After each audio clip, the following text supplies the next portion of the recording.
today we're just gonna talk about childhood and memories and things like that. Kind of like have that bit of thoughts on past things and things that we went through, or fun things, bad things, I guess. Absolutely. But I'm not gonna, if there's anything you don't feel comfortable. Oh, I'll let you know. Talking. Oh, pretty much. Yeah, I gotcha.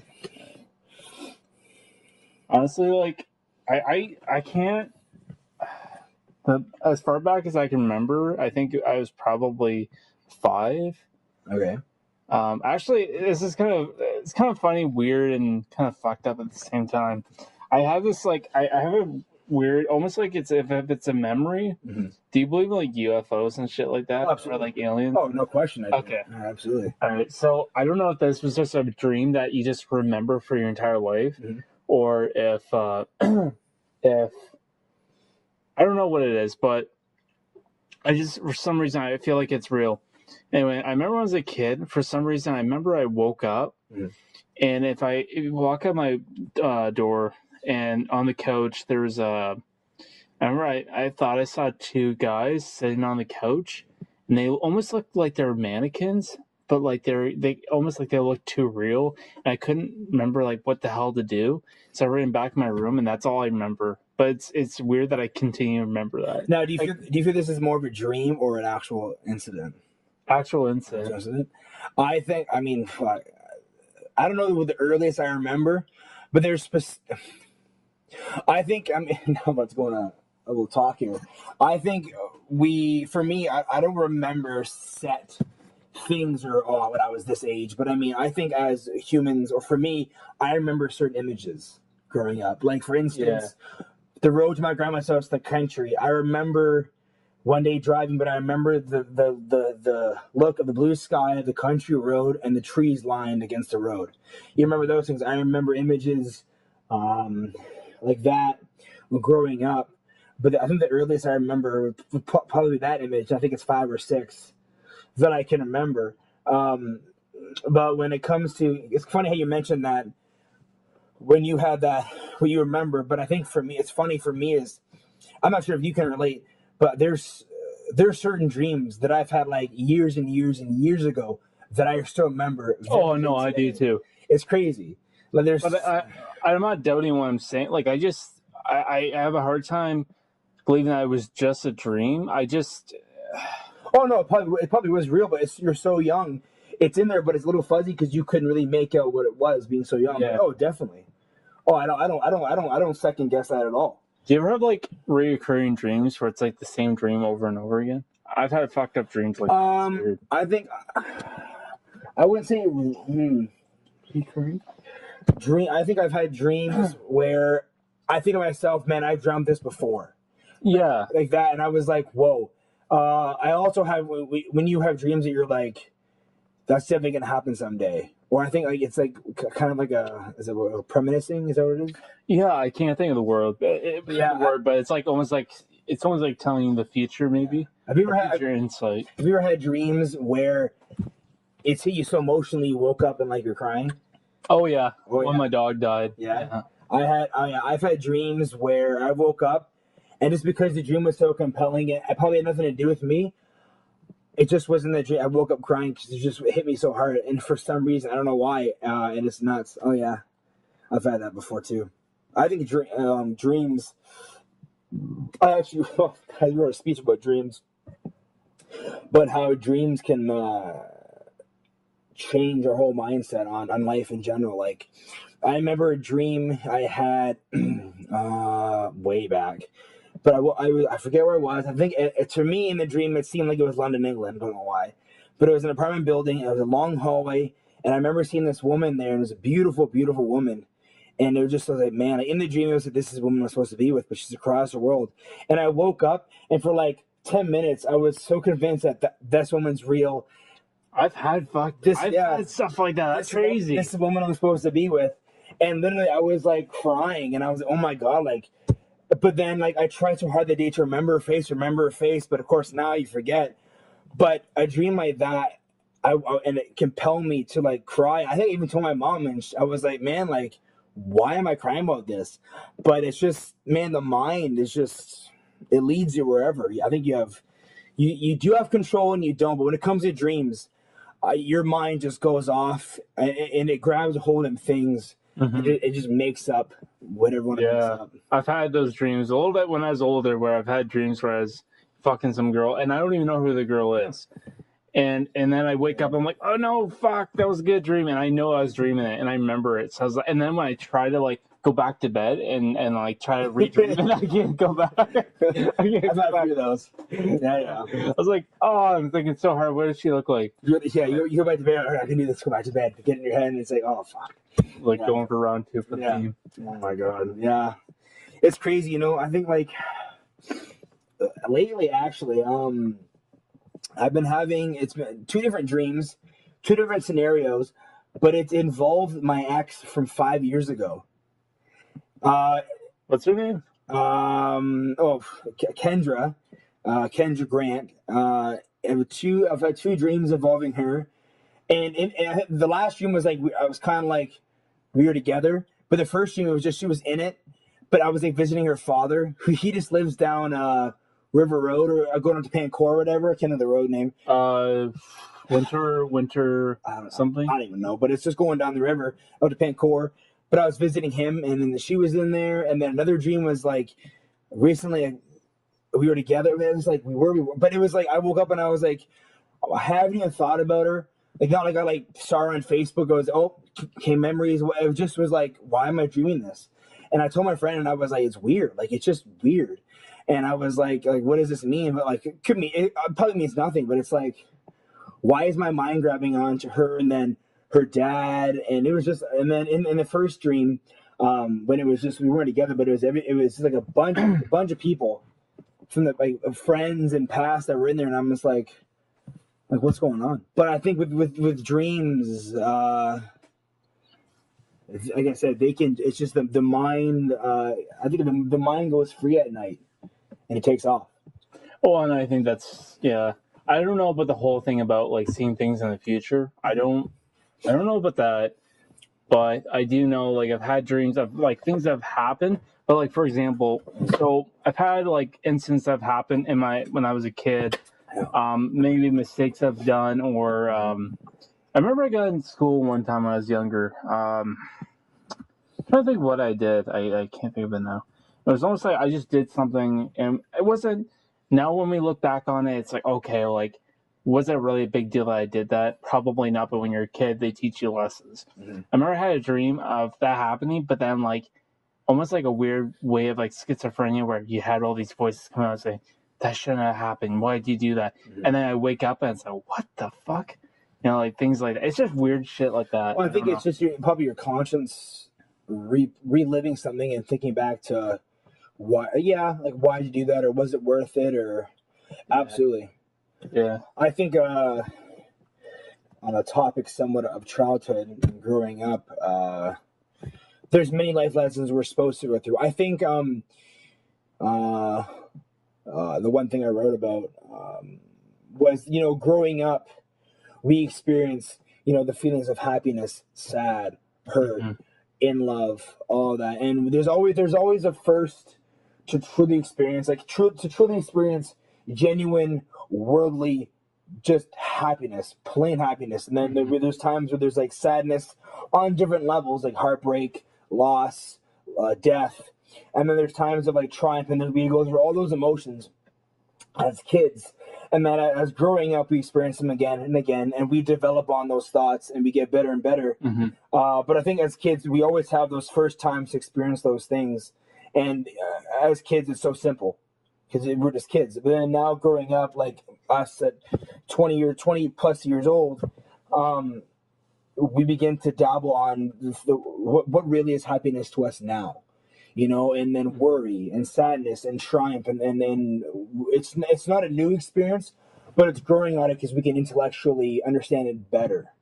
So I think kind of winding back to the basis of what I'm saying is growing up, we experience so much. And especially now, because it's probably definitely a topic worth discussing because it's so prevalent, and it is in my life, the rate of divorce.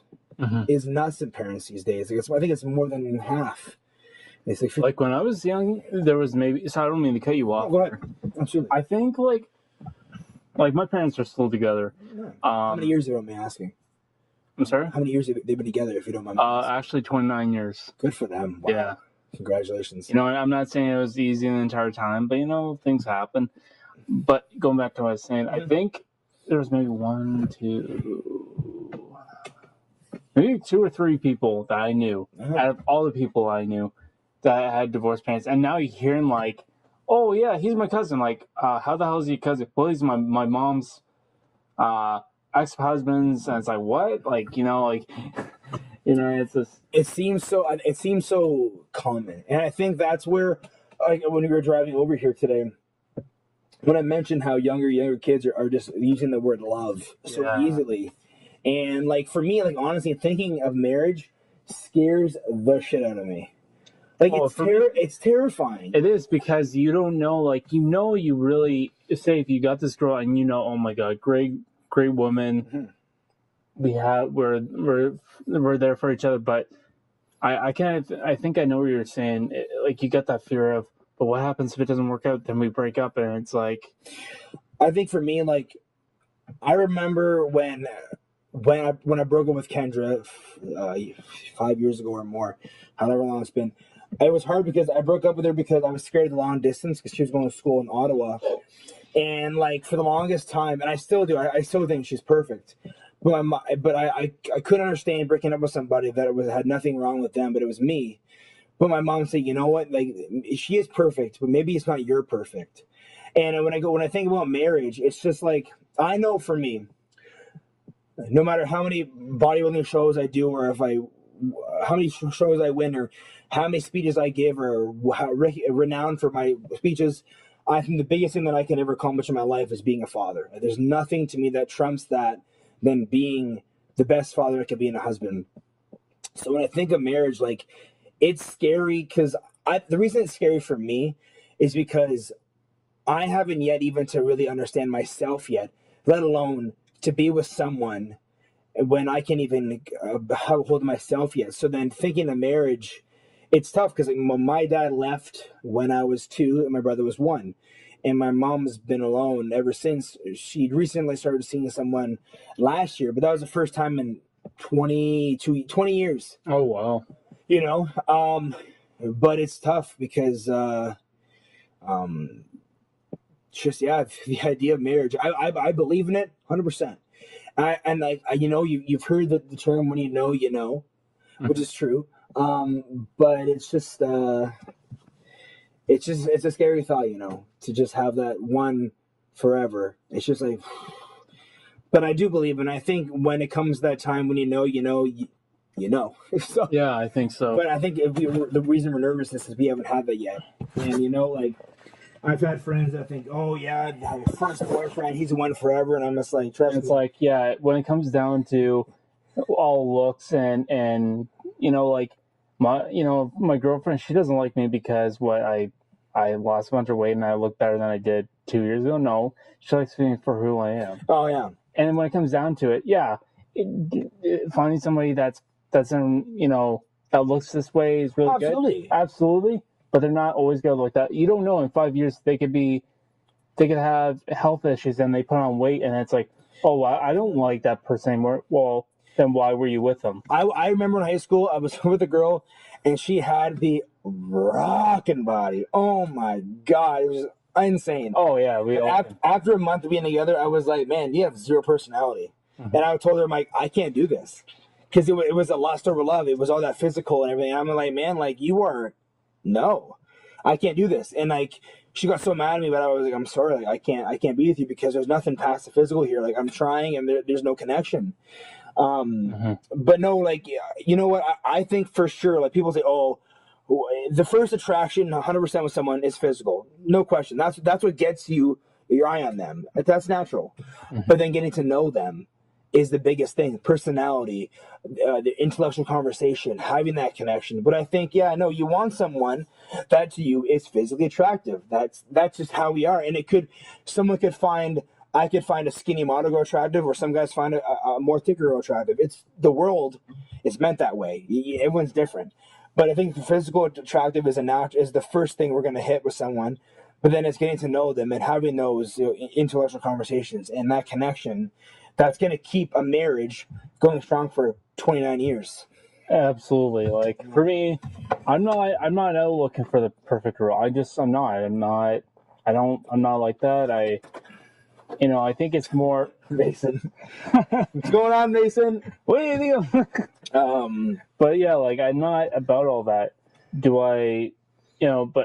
I'm not going to go for a woman that's 600 pounds either. So, No, it's our own. It's what attracts us. That's totally true. Yeah. And that's funny. Yeah, you see so many kids now, like especially kids on Instagram or girls on Instagram now, like young girls and the pictures they post. It doesn't matter how hot a girl is. Bad character will ruin and bankrupt you. Yeah, absolutely. Life lessons from Mason. No, but it is true. Like you gotta find. Okay, like for me, the drive I have with my education and my bodybuilding and my motivational speaking and just to be successful in life is high. And you know what? I know I'm probably going to be with a girl that isn't going to be a crazy bodybuilder like me. I wouldn't want to date a girl who's crazy in the bodybuilding like me, who's in the figure and all that. I don't. That's my thing. But I want to date someone who has the drive that I have in my bodybuilding and the passion I have for it and the meaningful intake I put on it. If I'm with a girl who takes that same approach to her life and her education and her dream and want to be successful, she could be a doctor, could be a librarian, could be anything. But if she gives 100% to what in doing what she does and to love what she does, everything she has, that is going to be happiness among anything. Mason, I didn't forget it. Trust me, I'm texting you tonight about it. I got it. But it's true. Like, I actually was thinking about this today. There's about 3 or 4 people that I text on a regular basis every day. My friend Hannah, who is a friend. Actually, she's probably watching. I'm not sure. She's probably watching. I think she said she was watching. Oh, that's all right. My friend Hannah, who for me is an intellectual friend of growth like no tomorrow. She is unbelievably close friend. My friend Courtney, who is like the person who pushes me hard in the gym and is a huge motivator for me, and Mason, and who just is like a father figure to me and always has the advice I need and supports me like no tomorrow. And I think that's basically it. 2 people that I text on a daily basis, because you know what, like I have 3 close friends that I text really strongly and tell everything about. And I'm okay with that. I don't need tons of friends. Like, how many? Like, if I don't mind asking you, how many people do you text on a regular basis every day? Honestly, not too many people. I don't like. Actually, I don't really text anybody. Exactly. But my personality is different. I'm more of an independent person. Yeah. So when I do text people, I just text them. Like, if anybody, it's just my girlfriend, really. Bedtime. See you, buddy.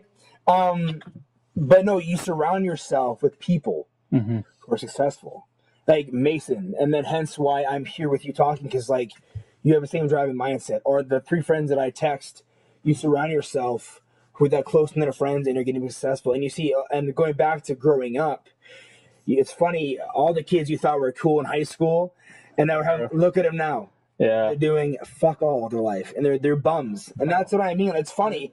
I before you go on what you're saying, but it's true. You look back and now you're like, oh man, I would love to date that girl, or she was so attractive. Man, I wish I was cool as that guy. I wish I got the girls like him. You look at them now, and where are they?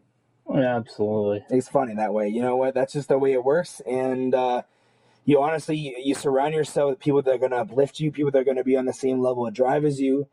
You know what? I have friends at the gym, and now we talk a lot in the gym, or hi, how's it going, man? But I mean, my time is spent to those who I know they're going to benefit me, or it goes both ways. And that's why I said, like, Hannah, Courtney, Mason, and that's it. And then here being with you, because I know, like, my time spending here benefits both of us, and we share the same mindset, so it's easy to connect. But you see so many kids now, and young kids with the fake friends are trying to be popular, and it's like, man, like, you just be yourself. Exactly. Just be yourself. Thank you. Like, it's funny. My do your own thing.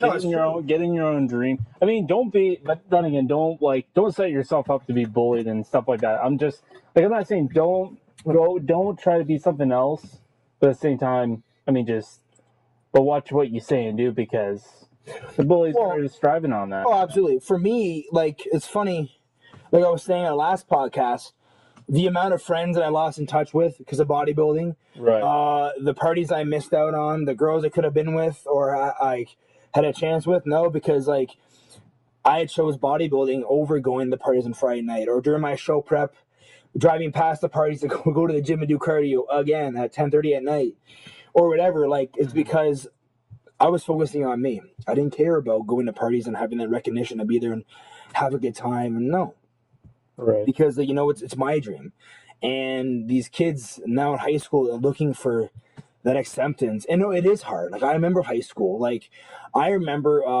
in grade 8, I was borderline diabetic in grade 8. I was a fat kid, and I was often bullied for that. I was often bullied a lot for that. And then going into high school, grade 9, Christmas, I was 196, my heaviest, and I said to myself, okay, I'm going down. Mm-hmm. And I went down to 145. When I lost that weight, it was funny. I kind of began to get a little cocky at school, and I kind of tripped people a little bit, and I was getting, and my friends called me out on it. And at first I was like, you guys. But then after I was like, okay, well, let's go. Whoa, what's going on here? And then I had to reevaluate myself, because I was like, you did this for you. Focus on you. But I got that little cocky attitude, and I had to dial that back down, and I had to remember that this is you're doing it for you, and just do it quietly. But yeah, it's crazy in high school. You see kids from grade 9 to grade 12. You see kids just change like you won't believe. That's just the way it is, though. Yeah, and it's scary how, like, people I grew up with when I was a kid. One of these guys, I'm not gonna name who it is just because I don't want to call him out. Absolutely. But one of these guys I went to school with when I was younger, going back to childhood. Mm-hmm. He used to bully me, like some other people that used to bully me. Mm-hmm. And I remember I had him over here a couple of months ago, and he said to me, he's like, Luke, and it was so random too. Like, he kind of caught me off guard. I was like, what? What were we talking about?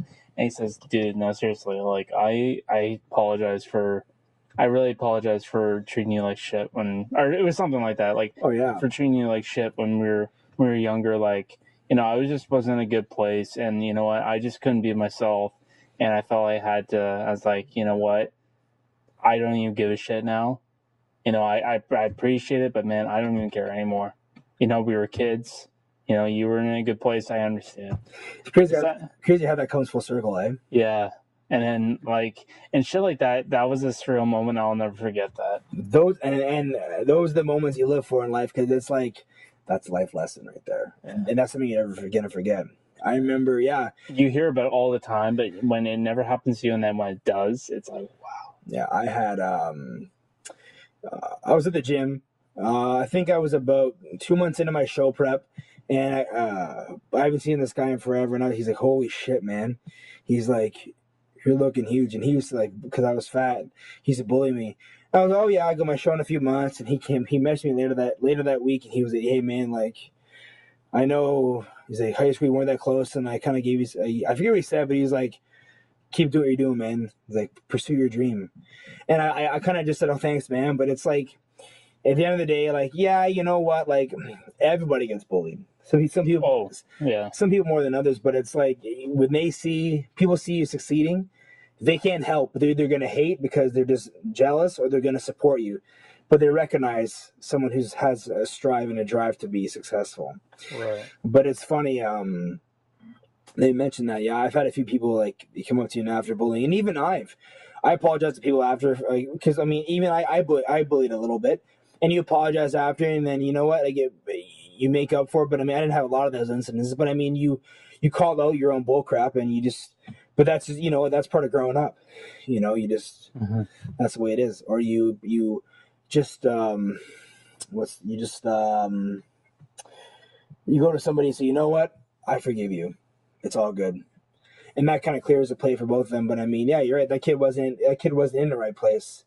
So that's why he's taking it on you. Right. And you see that so often. You see what kids' parents could be so many things, you know, like abuse at home or divorce, and these kids. Oh, there's so many things that affect kids. And these kids are in a place where they're not getting attention at home, or they're looking for the attention at home, and they need somewhere to vent or take it out. And you know what?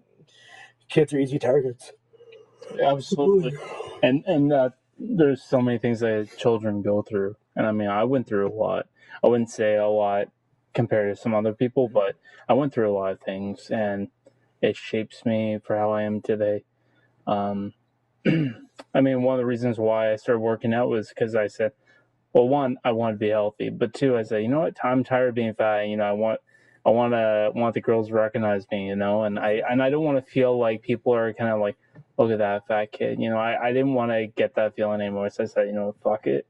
I'm going to drop the pounds, and I'm going to start looking good. And after that, people are really recognized. I was like, wow. Well, we all started for some reason. That was yours. Exactly. Yeah.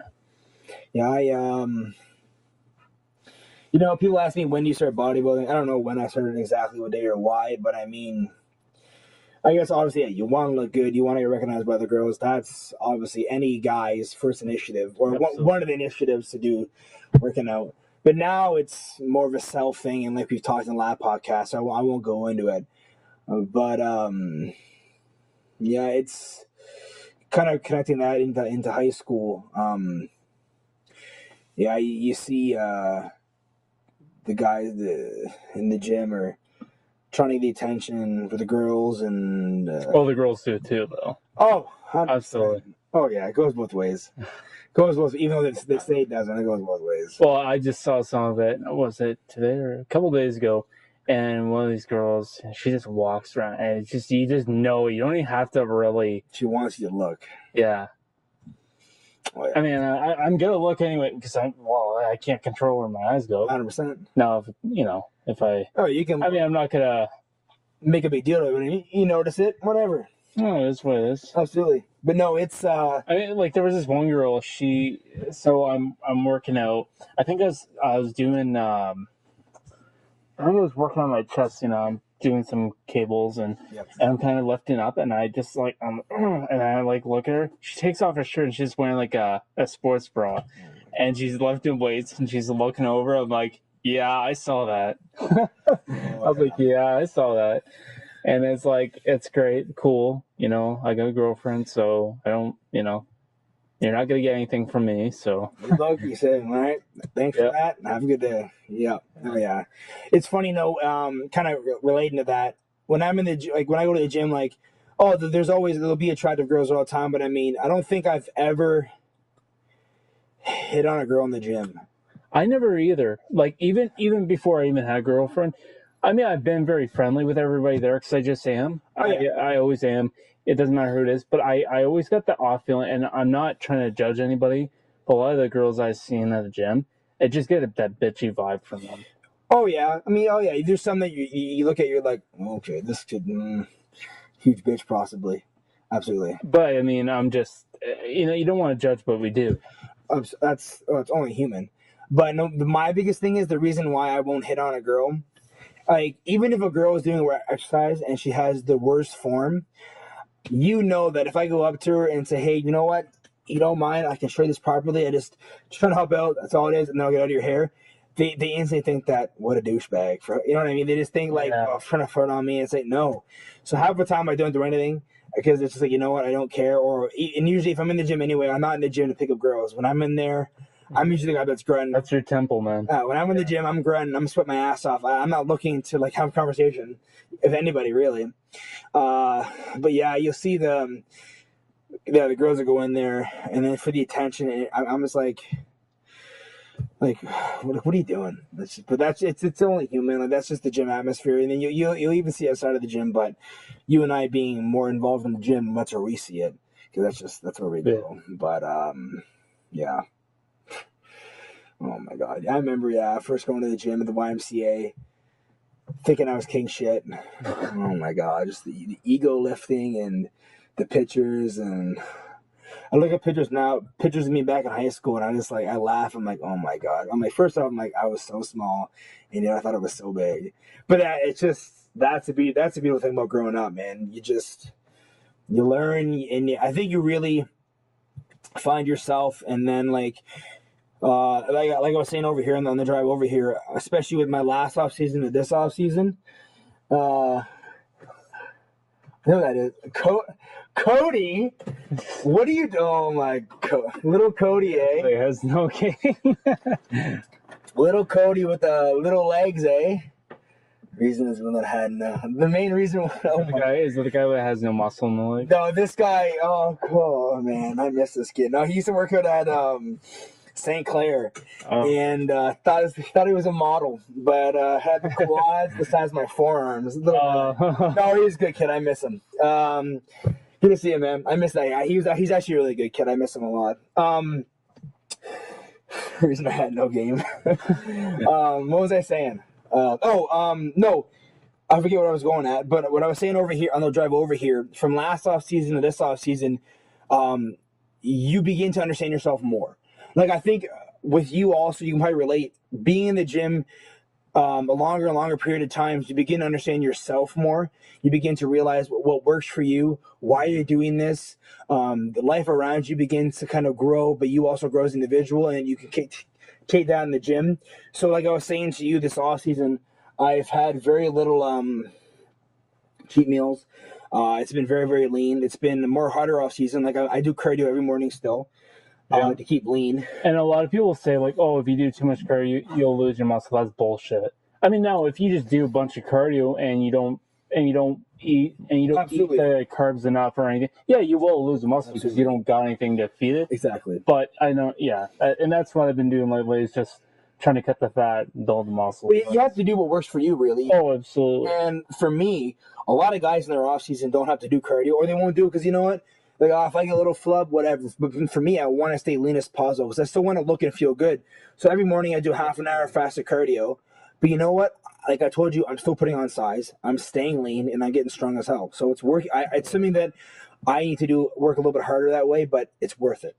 So for me, the last off season to this off season has been a huge mental growth as well. Because in your first off season, you don't know what to expect. You're just trying to grow. You think you're looking good, but from my 240 last year to me being 232 right now, I look bigger, and I'm harder, and I'm leaner.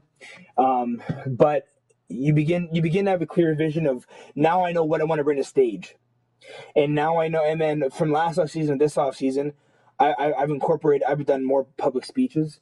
I've graduated. I finished school. I'm working more. I'm working full time. Where are you working full time at? I'm at Dana, the factory in Chatham, actually, right now. Oh, Dana, okay.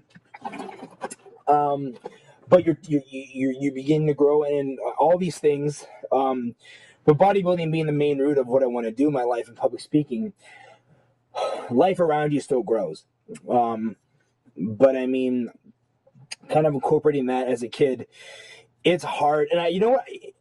Even right now, kids our age, it's hard to know what you want to do with the rest of your life. Oh, absolutely. I got friends. My brother, Lisa. Oh, Liz. My wife to be. No, she's engaged to a good buddy of mine. You know Tyler remember the guy that works at GNC with the beard? Nice guy, bigger guy. He used to work there. He was the main guy there all the time. Nice guy. And he was a pretty fit guy too, right? That's his fiance. Oh, really? Yeah. Oh, shit. He just. Does he still work there? No, he's out of there now. He got a job. He's working. He's up right now in school. He's going for security. Oh, okay. Guard, but he took a big change. But he was a head guy there. But I always tell Liz, she's my wife to be. I always tell Tyler, what are you doing, my wife? And she'll laugh. But no, they're a great couple. Thanks, Liz. But what was I saying? No, it's hard to know what do you want to do the rest of your life. And I mean, like kids that are 17, 18 getting pushed off to university. Like they go in there, they blow their money. They don't know what they want to do. My brother, he's 21 years old. He hasn't found his thing yet. He's working full time at Kelsey's. He's been there a few years now, but he's working full time. He's not wasting time, but he's working. And when he finds what he wants to do, he'll go for it. Absolutely. I've seen so many kids go. I've seen kids change their career path like 3 times. It's like, what do you like? They don't know what they want to do, and pushing them. Like I took grade 13 to like kind of like, okay, what's going on here? And then that's when I decided to go to St. Clair for my SSW course, and then now my personal training.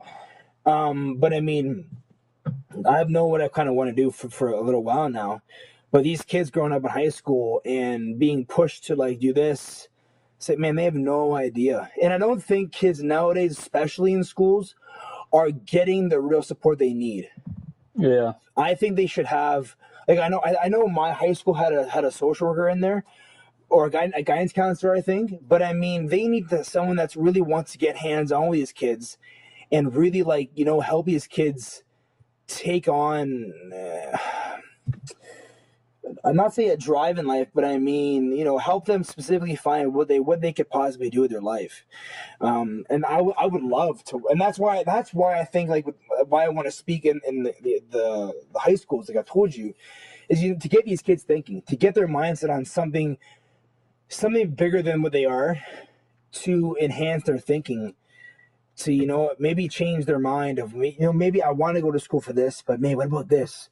And to ask questions, to question their future, to make them think about what's going on here, because it's hard, man, to think about your future. Like I'm like 22 years old, and you know, I'm starting to get, you know, now that I'm done school, it's getting more serious. So yeah, you get scared of, man, like what am I gonna do the rest of my life? Like I know bodybuilding, everything, but I mean, in the meantime, for a job and everything, and it's just so many worries and the stresses, but you need to be able to control. But it's hard, man, especially with kids nowadays, man, being so young and like not knowing what to There's do. a lot of things that, you know, I'm so afraid of, even though like right now I'm going for a full-time position. Yeah. I'm scared out of my mind. Am I gonna get it? Maybe, maybe not. But I know if I definitely don't go for it, I'm definitely not gonna get it. You know, so I always, and even as a kid, I've always been afraid of what to happen, but I think that's kind of quite normal, like to be nervous too. Absolutely. But I wish, you know, there's times where I look back on my childhood and I think I just wish, you know, I could go back there and not give a care in the world. Metabolism was better, you know, like I think like, and not having a care in the world, you know, just going out and enjoying life. Well, I think the biggest thing that we're scared of as kids is the opinions of others. Oh, absolutely. Now it's nuts. As high school, we are so controlled by others. Like I remember me like not doing things that I wish I would have done, but I was scared of someone else's opinion. And you look back, of course, you look back now and you thought, oh yeah, I would do that. Who cares? But then you were just scared shitless. You just wanted to be accepted. You just wanted to fit in. You just wanted to be just popular enough where they knew you, but you're in a comfortable zone where they did and they didn't, but you were okay, you know? Mm-hmm. But yeah, man, people's opinions, that I think is probably the number one factor of kids growing up. The problem is just taking others' opinions into such heavy control of their own life. Mm-hmm. The biggest thing I tell all my friends, if it's pursuing a dream, if you're in a relationship or whatever, you're the one at the end of the day who lies in bed and thinks to yourself, is my life the way I want to be right now? Am I happy with who I'm with? Am I happy with myself? Am I where I want to be in my life, career-wise, financially wise, intellectually wise? Mm-hmm. You're the one. The guy that's bullying you, he doesn't give a shit. Your neighbors don't care. You know, and your girlfriend does care, but she's not carrying the same stress as you. No. So at the end of the day, it's your life that you have to figure out. It's your life that you have to pick up, like, and you gotta do it for yourself. Nobody else is doing it for you. And it's tough. It's tough as hell, man. Like to take on that responsibility. Like I wish, man. Like I wish I could just be, man. Like if I didn't have bodybuilding, if I didn't bodybuild, you know how much extra time I'd have in my hands. It's nuts how much time it takes to do bodybuilding with meal prep and working out and planning this and planning that, but it's all worth it. Mm-hmm. And I didn't, like, my mom's like, man, like, she didn't like that I got into bodybuilding or all this stuff or having to prep meals or, man, like, it's embarrassing. I'm like, Mom, Do you think if I gave a shit about people's opinions, I'd be doing this still? No, I don't care what people think of me. I don't care that I prep my meals. Sometimes when I went to semi-formal and I had to bring fish and green beans as I'm wearing a tux, I don't care. Like this is what I love to do. This is from 5 years from now. I'll look back and laugh, but say, yeah, it was worth it. Mm-hmm. And people's opinions. I remember. Now I really don't care if people think of me. I know no matter what, people are going to judge you. People are going to support you, and people are going to judge you regardless if you want them to or not. That is just the way it is. It's up to you to what to get to. It's up to you to either say, oh, fuck, people that I don't even give a shit about, that's what they care about me. Or what their opinion of it, their opinion is of me, or you can say, okay, well, fuck them, and just do what you want to do. Exactly. If people are taking the time to hate on you, that means they're following you. That means they're interested in your life still. So you know what? Go ahead. That's all you're doing for me. And that kind of goes, full circle to what I was saying about caring about people's opinions, about when I said earlier about having that close knit of friends. That's all that matters. Is you have like your girlfriend who is very supportive to you and like wants to be in your life and supports you for who you are as a person. And that's why I have my friend Courtney and Hannah and Mason, and that's why I'm here with you, because you share the same values and you know me for who I am outside of the gym, outside of me being a funny guy. We're just talking about life here. And that's what it's all about. You surround yourself with people that are better to you, and if anything I can pass down to kids growing up, hopefully, like I said, if I get through the speeches of the high school, is the main thing I'll say to them, the kids, is just be you. You will never be this one speaker. What did he say? He said, "You will never be the best copycat, but you'll be the best you can be." So you're trying to fit into somebody else. You'll never be the best you can be trying to be someone else, but you'll be the best that you can be. So regardless of all the bullshit you go through high school, just be you. Be that weird kid that loves to do this. That's you being you. Who cares? Because if you let people stop you if you take what other people think of you, you're not going to get to your dream, and then you're going to be upset, and you're going to be depressed. You're going to feel, oh, why am I not getting to my goal? Because you're not doing it for you. Preach. Bodybuilding while in a relationship support is number one. I know Ty a lot, and I mean I know Liz enough that like Liz, just knowing Liz from the gym, I would say I don't know a whole lot, but enough. Talk about a relationship of support, right? Like her and Ty, for me right now, one of the best couples I've ever met in my life. They're both genuine as hell. So thank you very much, Liz, again for the shout out. But no, so support is huge. Like it's hard to bodybuild and have a relationship. Like the last podcast I told you, like it screwed up my relationship. Like it was tough. But going back to saying with the high school, like just man, like be you. Like that's so and it's such a cliche saying, but it's so true. Like really, like, that person's opinion of you, they're gonna judge you for that second. If you do something weird, it's gonna last maybe 5 seconds and then it's done. You're gonna go on with your life. You're gonna live 70 more years of your life. You're gonna let 10 seconds of that to ruin that 10 seconds of your life. It doesn't matter. Oh no. I love when people take a chance to, like, man, like all through college, walking around, backpack, lunch bag, eating in class, like my meals. People hated the smell sometimes of my food, but did I care? Oh, because I was like, I'm doing what I want to do in my life. And just, you know what, like I think the biggest thing, kind of circling back to what you were saying earlier before I got sidetracked, was living life with regret is huge. I never want to live my life saying what if. That's the biggest fear I think ever, is to be the what if. So that's why I give 100% to what I do. And that's why I think with high school kids, the biggest thing I can say is, you know what, live your life with the saying always in the back of your mind of what if, that you don't want to have to say that ever. It's just to go for it. Like that's, you know what, dreams are always going to be there. But dreams will always be dreams if you don't take action on it. So that's all I can say. Like, I've had to stream my bodybuilding, but I'm taking action to it in plan of someday that being a reality. But everyone can have. Sorry, I just like. No, that's what I mean. No, but everyone can have a dream. Everyone can talk the talk. But when it comes down to getting up at 3 a.m. or 4 a.m. or 5 a.m. or spending those 12-hour days, or even outside of bodybuilding, or spending that time in the library studying for that course or that exam, everybody wants it, but it's the 5 or less percent in the world that actually obtains it. So that's what it comes down to, is just give 100%, be you, and never be afraid to just put yourself in the line. Like, I think real quick, Jim Carrey, he said he was never afraid to put himself out there. He's like, and if you didn't like that person I was being at the here and now, okay. I was never afraid to be ridiculed. I didn't care. Yeah. If you don't like who I am, then that's not for you.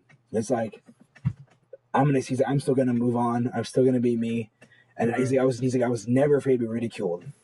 And that's why I love Jim Carrey, because Jim Carrey can be that funny guy, but if you ever listen to his speeches and motivational talks, it's mind blowing. Just what he had to go through with his career and everything. He was never afraid to put himself through failure, and that's right there. So, yeah, man. And I think that's what we just got to tell kids, or that's the message we got to give to kids. They probably, and not to be mean, they probably won't get it because they're kids. Mm-hmm.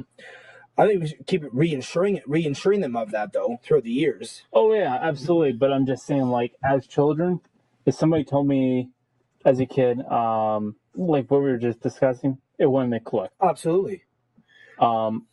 So, but if you have that certain somebody, like, that kind of motivates you and clicks in your head, I think, it's something that you carry throughout your life, and you get there quicker than this kid or this kid or this kid. Mm-hmm. So, yeah, and I just think that in childhood, I wish I had that somebody to... I mean, don't get me wrong, my dad, wonderful guy. Absolutely. My parents are wonderful people, but I didn't have that somebody that... I think my parents did the best they could do. I think it was just more the fact that, like, I think I needed that certain somebody that kind of needed to give me the right answer to what I really wanted to do. Well, I wouldn't say so much give you the right answer, but help your mind push in the direction to help you then see it. Like, I would, like, for instance, I want to work with, like, I would love to be a social worker, or even, I don't want to call it that. I would love to be, in a sense, a guidance counselor, but I would love to work in the high schools and just help kids. Bullying, or what I want to do in my life, just to have someone to talk to. I would love that, to help these kids turn their life around with just a single meeting or thought. But when I went to go see a social worker years ago, my mom and brother and I, he never, ever, ever gave me the answers. He only changed the way I thought about a situation from a different point of view. But that's what enabled me to then think about it from another point of view and say, man, what if this? Or, but how about that? And it changed my entire life, man. Like I said, he never gave me the answers, but he always had the right questions. And he always said, what about this? Or what if you to try this? Or what if you thought about it this way? And man, I remember the day when I was that social worker. He's actually in Chatham. His name is Graham Millington. He's in Chatham. He's an amazing man. And I remember the day when I first broke down his office, because I just totally, I was like, I don't want to be here. I don't want to be here. I don't want to be here. But I remember the day, I forget what happened, but I just went this, and I broke right down, and I just sobbed in his office. But then from that meeting, meeting with him after that, and now we actually stay in contact as friends. But she helped me change a whole different mindset and an outlook on life. And I mean, I was writing before that, but he helped me write on different levels just because he opened up my mind. So I think, not in a sense for me or to help give these kids the answers, but to say, hey, what about this? Or what if you thought about the situation on this point of view? Or how about, and just to help them. Just tweak it a little bit. That's all you got to do. And you watch kids just run with that idea. And that's what I did. I ran with that idea.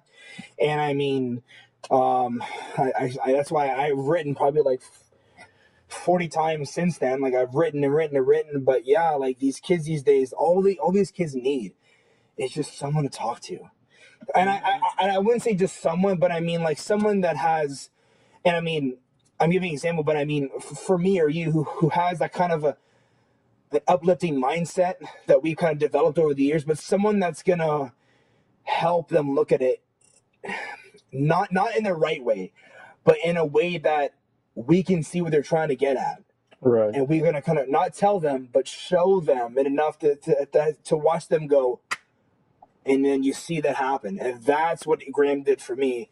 And I would love to do that with kids. And that's exactly when I want to do my speeches in the high schools. Because there's so many kids, like probably you in high school and probably me, that were looking for that. And that's something that, and I've had speakers in my high school.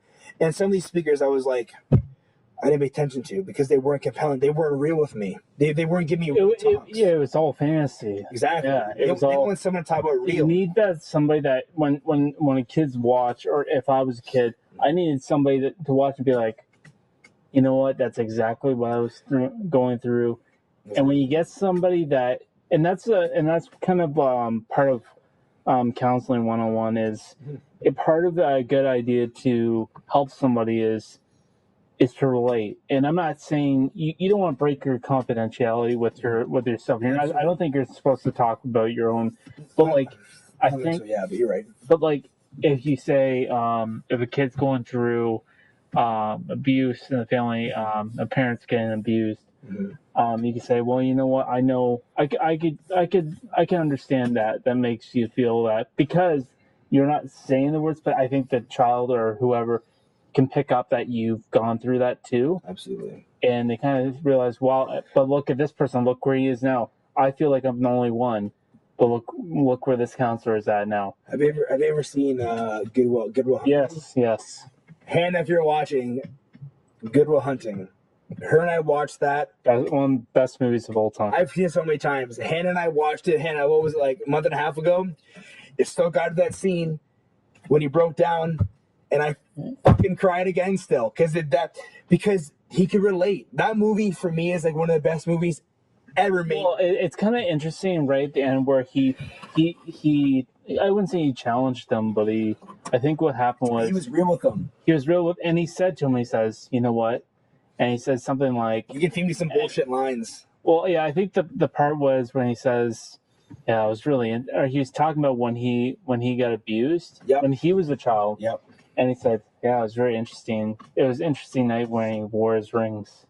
And then he kind of like, and you can kind of see Matt Damon's character, and he's kind of looking slowly kind of like, like kind of, holy shit. And he starts to like kind of realize, wow, he went through that too. And look where he is now. Yeah. And then he says, you know what? You see all this shit here? And he kind of, how he was kind of, and when he talks with him, he doesn't talk to him like a older person. He kind of tries to bring down to his level. And he says, you see all this shit here? It's not your fault. And that's where it kind of hit him. It's like, wow, he's right. Like, and I think that's what he needed in her time. I think when kids look at these motivational speakers, that's right. Oops, sorry, playing footsie. It's all these speakers that come in high school. Like they think, like, you think motivational speaking, you think of something like, oh my god, like, oh, it's crazy speaker. They're just human beings. Like if I already go do a speech, I don't look at myself as any better than anybody in the room. I'm no more intelligent than you. I have ability to put my thoughts into words and I write. That's my talent. I'm no more smarter than you or anybody watching this live stream. I just have the ability in my own skill set of who I am to write it. So when I go do a speech in high school, all these kids are on the same playing field. I'm just helping you look at life in a different way, as you can help me look at life in a different way. That's what it's all about. It's all about a give and take. And I think as a social worker, what was so great with Graham is Graham never looked at me. Obviously as a patient, but I never felt like I was undermined by him.